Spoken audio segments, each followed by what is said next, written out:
This isn't going to end well for you, Blake. Sorry. Justin Baldoni just obliterated Blake Lively in a pathetic web of lies in court. None of it was just due to the fact that she seems like a rather shitty person.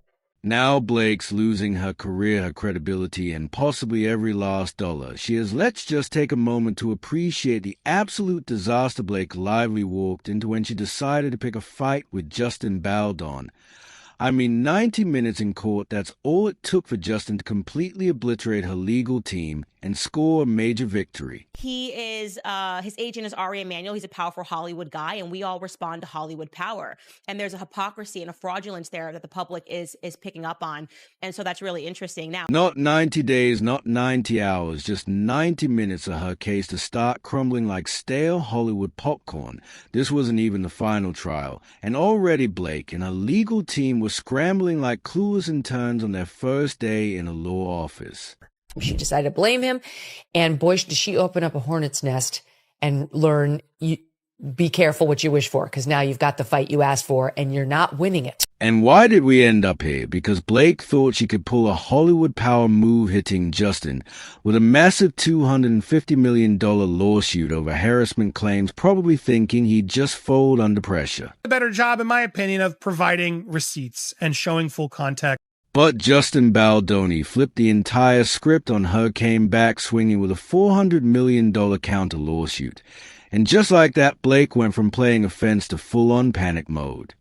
He really sees this all the way through and makes sure we get to discovery and proves how disgusting some of these high-level celebrities can be. Let's be real, she thought she had this in the bag. She had the New York Times Ryan Reynolds and Hollywood elite behind her, but none of that mattered when actual facts started rolling in.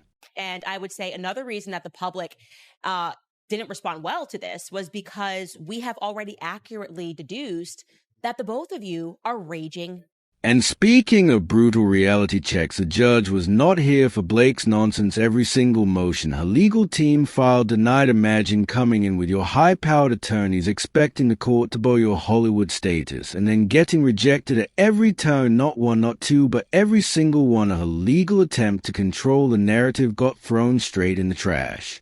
Where sometimes people judge you before they give you a chance. The best part, she's not even at trial yet, and she's already taking massive legal L's. At this rate, she might not even make it to March 2026 before completely crashing and burning. If Blake's legal team thought they were stepping into a polite courtroom debate, they were violently mistaken, because Fred Man, he didn't just show up to fight, he showed up to annihilate. From the second he stepped into that courtroom, Blake's lawyers looked like they'd rather be anywhere else. Judge chose to not impose the gag order on Justin Baldoni's attorney Brian Friedman today, but did threaten to move up the trial if the media press war continued. First order of business. A pathetic GEG order Blake tried to file desperately, hoping to silence Justin and his lawyer from exposing her. Because let's be real, the last thing Blake wants is people actually knowing the truth. But guess what? The judge wasn't having any of it. The ruling denied, which means Fredman is free to rip into Blake's case all day, every day, in front of the entire world. On Monday, they're going to court because two things. Blake is trying to gag them. I don't think that's going to go through. How can you try to say you're playing this in the press when the entire reason we got here was because you tried to play this in the press? Like, you went to the New York Times to try to take him down and to set up. And let's talk about how badly Blake's legal team was struggling, because they had no response to Fredman's brutal takedown, no counter-arguments, no defense, just blank stares and stammering as Fredman shredded their case apart like it was a bad movie script. Every legal motion they filed, instant rejection. The judge didn't even entertain their nonsense. This wasn't just a loss, it was a complete courtroom slaughter. And she's basically saying that she does not want to sit down for a deposition with Brian Friedman. Like, I know that this girl grew up rich and privileged, but how rich we talking? You know what I'm saying? Because does she think she's just like a princess that she can just be like, I don't like your lawyer? But the biggest humiliation, Blake was forced to face Fredman Hedden in her deposition. Did she think she could just handpick a gentle attorney to ask her soft questions? Absolutely not. The judge straight up told her, you don't get to choose who questions you. And that means she's going to have to sit there under oath while Fredman picks apart every single one of her lies. Does she think she's just like a princess that she can just be like, I don't like your lawyer and I don't want to sit down with him and answer questions and tell the truth. So she's trying to get out of having to sit down and be deposed by Brian Freeman. Like, sweetheart, that's not your. And speaking of lies, guys, Blake Lively has been caught in some career-ending fabrications. Blake Lively's complaint of harassment. He called me sexy. I felt so uncomfortable. Why would you do that? Well, here's one point where she's calling him a ball buster. I'm just a ball buster. You know what's absolutely hilarious? The massive contradiction in her entire story. She goes from crying about how she felt uncomfortable around Justin to texting him about how much she loved working with him. Like pick a lane, Blake, you can't accuse someone of making you uncomfortable, and then send them excited, appreciative messages talking about how rewarding it is to collaborate with them. We just went through Justin's 179-page lawsuit, and I am shook. And let's talk receipts, because Justin has them, all of them. The 179-page lawsuit is packed with evidence, text messages, emails, and even video footage that completely destroys Blake's story. It does seem like by some of the texts that we've seen that they have a very friendly relationship at the beginning of this process. Clearly that started to fall apart as time went on. The best part, some of these texts show Blake making off-color jokes herself. You know, the same kind of joke she's now pretending made her so uncomfortable. The hypocrisy is off the charts. I know this gets overused now, but she did FAFO. Like, she thought she could blame all of her negative press on him. He's a weakling. She's Blake Lively with Ryan Reynolds, her dragon. And then there's a bombshell video footage exists that proves Blake was lying. Oh, she thought she could make up a whole new reality, forgetting that cameras were literally rolling now. Not only is her credibility in the gutter, but she's about to be exposed in front of the entire world. Because he's a very small, insecure man. And so what makes Ryan feel good about himself is money. And let's not forget about Ryan Reynolds, who just looks like a complete fool at this point. This dude really thought he could play Hollywood kingmaker backing Blake in this ridiculous lawsuit, only to find out that Justin had all the receipts. Because what's actually funny to him is not the sexual harassment. What's funny to him is that he found a tool to be able to stage a hostile takeover of a business. And they were high. They were totally high on their own supply of power. They were enjoying it. They were enjoying humiliating Justin Baldoni. Like I said, they got so close. He was out here helping Blake spin the narrative, probably thinking his charm and Deadpool jokes would carry them through. But newsflash, this is the real world and facts actually matter. Now, instead of looking like protective husband, Ryan looks like an accessory to one of the biggest PR disasters Hollywood has ever seen. It's part of being in the public eye. She's just used to being Hollywood's golden girl. And she had such thin skin that after having a couple negative things happen to her for a month, she had to blame him. She decided to blame him. And speaking of PR disasters, Blake's entire reputation is dead. Hollywood sweetheart note, feminist icon note. Instead, she's being dragged by the entire internet. #team Justin is trending while Blake's fan base is collapsing faster than her lawsuit. People aren't buying her lies anymore. Even some of her most loyal supporters are turning on her, realizing that she played the media manipulated Hollywood and tried to destroy an innocent man for power. Is they're watching everyone on TikTok, they're watching everyone on Instagram say, what you did is not okay. And they're standing in front of the world and they're saying, we can't be canceled because we're too connected. So what?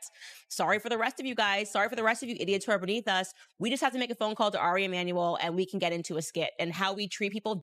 But here's the reality. Blake can't run from this. She can't PR her way out of this courtroom nightmare. She thought she could ride on her Hollywood status, her eyes, friendships, and the media backing her up, but Justin Baldoni just exposed all of it. She is accused of having turned the whole cast of It Ends With Us against Justin. This isn't just some celebrity feud anymore. This is a career-ending, bank account draining, reputation destroying disaster that she walked into with her own arrogance. And here's the best part. Blake might end up paying him instead. That's right, she's the one who picked this fight. And now she's looking at a lawsuit so massive it could wipe her out entirely. Let's do some quick math, because numbers don't lie, but Blake does. Actor-director Justin Baldoni is now suing his former co-star Blake Lively and her husband Ryan Reynolds, seeking more than $400 million in damages, accusing them of defamation and Blake Lively's estimated net worth $50 million. Ryan Reynolds, a walking PR machine. with a Deadpool mask glued to his face. $350 million Justin Baldoni's counter lawsuit $400 million. And the entire reason we got here was because you tried to play this in the press. Like, you went to the New York Times to try to take him down and to set a public narrative. And now that it's backfiring, you want out. That's more than their combined net worth if Blake loses this case, which at this point is almost guaranteed. She won't just suffer a little financial setback. She will financially cease to exist. Imagine spending your entire career building a Hollywood fortune only to lose it because you couldn't stop lying. And before she starts thinking she can just settle and walk away, the judge just ruled that both lawsuits are now merged into one massive case. There is no escape hatch, no easy way out. Blake is locked into this fight until the bitter end. And let's be honest, the end is looking really bitter for her. You guys went to the New York Times. Oh, nobody could be bigger than the New York Times before you filed your lawsuit, as all of the evidence is indicating, because you wanted to set the public narrative against Justin Baldoni. Now that it's backfiring, you're like, hey, I want people gagged. This is unprofessional to go to the press. Everyone sees right through you and Ryan. And let's not forget the Hollywood effect if Blake loses a $400 million defamation case. What studio in their right mind would ever work with her again? Hollywood may love a scandal, but they sure as hell don't like a proven liar who costs them millions. You think Marvel, Warner Brothers, or any major production company wants a toxic reputation tied to their projects? Not a chance. She's already losing credibility, and soon she'll be losing jobs. But no, they wanted to be seen. They wanted their photos to be publicized. They wanted people to see them smiling amongst their A-list friends. And then it gets, of course, worse because they wanted to be so seen that Ryan Reynolds, of course, inserted himself into an SNL. Now, what is someone with no credibility and no legal ground do they run to their PR team for damage control? And what a disaster that turned out to be. Blake and Ryan must have thought they were geniuses when they decided to waltz onto the red carpet at SNL 50th anniversary, because what better way to handle a legal dumpster fire than by pretending everything is fine, right, wrong? This was desperation at its finest. Instead of looking powerful and untouchable, they looked like clueless celebrities who can't read the room. There was this vicious reaction to this. These are just some of the top comments that were on SNL's Instagram posts. They wrote the top comment here: it was funny until the cringe Ryan Reynolds couple made it awkward. Read the room, get out. Could have done without Ryan and Blake. So exhausting. Missing Ryan Gosling, which is... And Ryan, in all his infinite wisdom, decided to make jokes about the lawsuit. Seriously, what kind of husband makes a mockery of a case where his wife is supposedly the victim of harassment? But the best part, the internet immediately turned on him. Get it? He's just being his funny Deadpool self, guys. So ironic, and it's so funny. He's like mocking the situation. Fans saw right through the act, and the comment section on SNL's Instagram was a complete bloodbath. I didn't know Saturday Night Live approves bullying from Ryan and Blake. And that is kind of one of the, first and foremost, deep ironies of what's going on here, is the fact that Saturday Night Live has made itself almost an enemy, I would say, of half of America. Imagine thinking you're making a power move only to end up embarrassing yourself in front of millions. Ryan wanted this to be his moment, a smooth PR distraction, but instead it was a final nail in the coffin of their credibility. I'm unaware of anybody, frankly, whose wife has been sexually harassed and has made jokes about that. And then came Brian Fredman, the lawyer who has made it his life's mission to obliterate Blake Lively in court. He roasted Ryan Reynolds in the media, pointing out the obvious: what kind of man mocks his wife's supposed harassment case? He's a very small, insecure man. And so what makes Ryan feel good about himself is money and power and proximity to power. If Blake was telling the truth, shouldn't Ryan be furious? Instead of cracking jokes on national television, shouldn't he be protecting her instead of making this a comedy skit? The whole thing real damage control gone horribly wrong. You think you can simply hit up your A-list friends to further enable your abuse? Basically what they are signaling by hitting this carpet and intentionally getting photographed Instead of fixing their image, they just made themselves look even guiltier. And the worst part, Hollywood, is noticing these celebrities thought they were above public scrutiny, but now they are drowning in it. And then came the final dagger, the internet. Because let's be real, once the internet turns against you, it's game over. Blake Lively isn't just losing in court, she's losing in the court of public opinion too. Social media has become a war zone, and Blake is losing. Many women who have actually survived sexual abuse, sexual harassment, whatever it is, rape, real rape, who are offended to watch this couple pretend that she is a victim of it as they just can't stop mocking. TikTok detectives and YouTube legal analysts have done more investigative work than her own legal team. They are pulling apart her lawsuit, dissecting every contradiction and exposing every single inconsistency. And guess what? It's bad, really bad. Leaked emails and texts completely destroy the victim narrative she's been pushing. They prove she wasn't some helpless actress being mistreated on set. She was pulling the strings, trying to control the production and making decisions at every turn. Wrested his movie away from him and decided to try to hurt him with petty, made up, out of context complaints. And here's the worst part, Blake's own words are betraying her in interviews, behind-the-scenes clips, and messages. She contradicts her own claims, proving she was comfortable, collaborative, and even friendly with Justin. How do you go from laughing and joking with someone one day to accusing them of harassment the next? And the internet isn't letting this go. #cancel Blake Lively is trending. Her supporters are jumping ship. She's losing control of the narrative faster than she lost in court. Is because, Ryan, you are forgetting this case is supposed to be about sexual abuse, right? You have told us that your wife suffered a form of sexual harassment, and yet, for whatever reason, you cannot stop mocking that sexual harassment in front of every.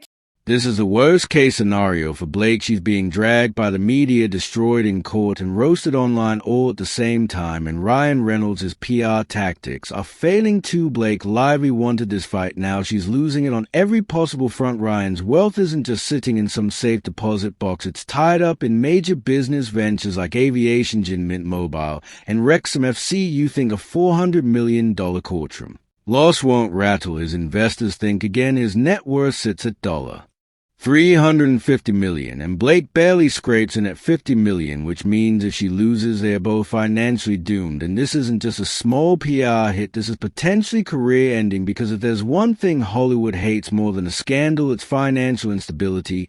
And let's not forget how hard Ryan tried to blacklist Justin Baldoni, the same guy who was just minding his business, directing movies and building his career, only to have Ryan and Blake use their A-list connections to try and destroy him. Oh, how the tables have turned, because now in Hollywood, my own position is she's absolutely ruined her brand. She has started a fight she cannot win. She does appear like an Amber Heard. Deadpool 3, that's his golden ticket. But if public opinion shifts against him, that release could be in serious trouble. We've seen public boycotts destroy careers before. Just ask Johnny Depp, Armie Hammer, or Kevin Spacey. Disney isn't going to want a PR disaster attached to one of their biggest Marvel movies. And if Ryan doesn't distance himself from this soon, he could become collateral damage. And that raises the big question, will Ryan Reynolds ditch Blake to save himself? Because it's not stupid. He knows what's at stake. If Blake goes down and he stays attached to her, is going down to Hollywood is a brutal game, and self-preservation always comes first. See, IP37. In Hollywood, my own position is she's absolutely ruined her brand. She has started a fight she cannot win. She does appear like an Amber Heard to me. And PC and said Ryan Reynolds and we believe Taylor Swift were her dragons, and she's got the best dragons because they'll fight on behalf of her friends too. Speaking of Hollywood's elite, they are running from Blake like she has a plague. Blake probably thought her A-list friends would come rushing to her defense, but instead they've ghosted her completely. Scarlett Johansson, silent Taylor Swift, not a single word of support. Every big-name celebrity who once smiled for photos with Blake is suddenly nowhere to be found. I've yet to see one of her complaints borne out. In fact, all of the ones I've seen have been undermined by his hardcore proof in text messaging and so on that puts a totally different light on her horrific allegations. Then you see what she actually said and wrote. And let's not forget Blake's own legal team hinted that other actresses might step forward to support her case. That's right. They basically tried to suggest that more women would come forward with allegations against Justin Baldoni. But guess what happened? Absolutely nothing. Now she and Taylor are reportedly on the outs because Taylor Swift is like, bitch, I'm nobody's dragon. That's unconfirmed, but it's out there. Not one single actress has stepped forward to back Blake up, not one. That's how you know this case is dead in the water. If there was real evidence of Blake's claims had any actual merit, people would be supporting her. Instead, the silence is defend. It's the cut of the movie. He didn't even get to see it. He was the director of the film, the producer of the film, the guy who got the rights to the film, the one who's supposed to be in control. He didn't even get to see it. He was in the basement at his own movie premiere.